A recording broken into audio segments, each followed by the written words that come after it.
Hey Jesse, here you are in your workshop. Um, how did you learn the art of leatherwork? I mean, if I wanted to do it, did you go to a class? Did you look it up online? What's the whole story?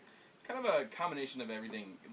We were talking about this before we started the video. I'm really self-taught when it comes to this kind of stuff, but I've worked in construction off and on for years, and always kind of built stuff and made stuff. And if I ever wanted something, I would just figure out how to make it. So that kind of worked in my favor with the leather stuff. And so basically, I just went and bought some leather from a company called Tandy Leather.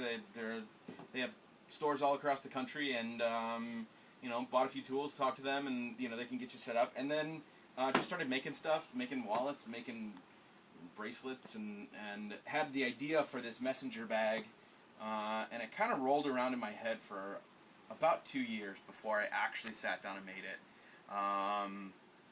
And it was kind of one of those things that I went over and over and over designs in my head and would sketch stuff out, and never kind of got it to the point where I wanted it. And finally it just got to the point where I was like, I just gotta actually physically make the thing, and kind of make the decisions that need to be made in the design process as I was making it. And so that's kind of where the design for this bag came about.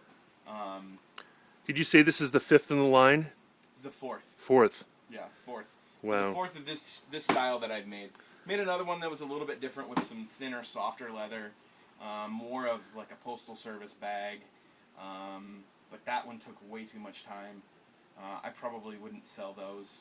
I just can't make them fast enough, and they're not really worth my time to make. So, but yeah, so I just started buying materials and started making stuff, and that's kind of how it started. And it's really basic. I noticed that when I watched the video of this bag being made, that that water bottle you have there is a major part of shaping and building the bag up. Yeah, exactly. Yeah, the water.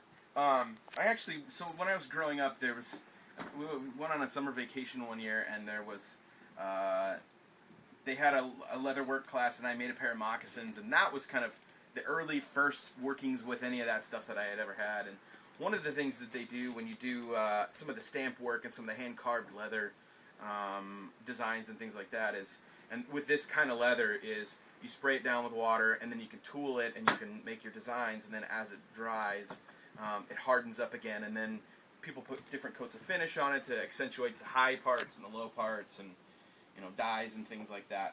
Which none of that's been done to this bag, because this bag is completely raw bridal leather. Exactly. Yeah, I started, kind of doing stuff with this raw leather, and noticed that over time it just got to look really, really cool after it aged. And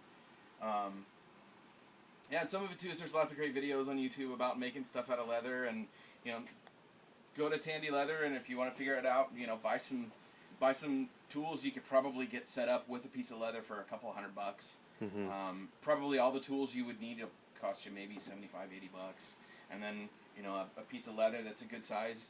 You can even buy scraps. They have scraps that are cheap, and just kind of get your feet wet and pick a project and make it and see how it turns out, and then make another one and see how it turns out, and just kind of refine your design as you go. Well, the thing I liked that you said about your own bag is that, and the bag of your dad, you said that the flaws in its aging, like the coffee that your dad spilled Sure, on his right. on his bag, and the water that you didn't wipe off or got caught in rain, were actually the beauty marks of the bag. Yeah. So I think that Each bag will age differently because Chris is going to be taking his to DC and be in different rainstorms than I'm going to be in here, and he's going to spill coffee on it or wine on it or whatever, and so every bag is going to be different, and over time they just get to look really, really cool, and the character just kind of comes out of them.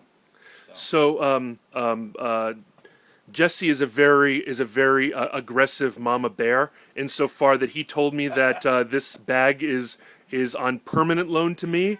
I bought it, but if I ever don't use it or don't show it the kind of respect, fear, and awe that he has entitlement to, come get it and bring it home. So I told him that I'll try to include it in all kinds of photos and so forth. So I'm really happy that you brought me into your home and let me see the setup. This wasn't any form of commission thing. This is just something that I think is cool. And in many cases, Jesse told me that I passed the audition process, that if I didn't show enough fanboy love for what he did, he wouldn't have even returned my call and made me this bag. So if you do reach out to Jesse, you have to be you have to show him that you are deserving of something so hand tooled, so much time spent on it, and I dare say love. Jesse, thank you so much for allowing me to make these shameless videos and for, like I said, showing me the process. Thanks, Chris. Bye bye.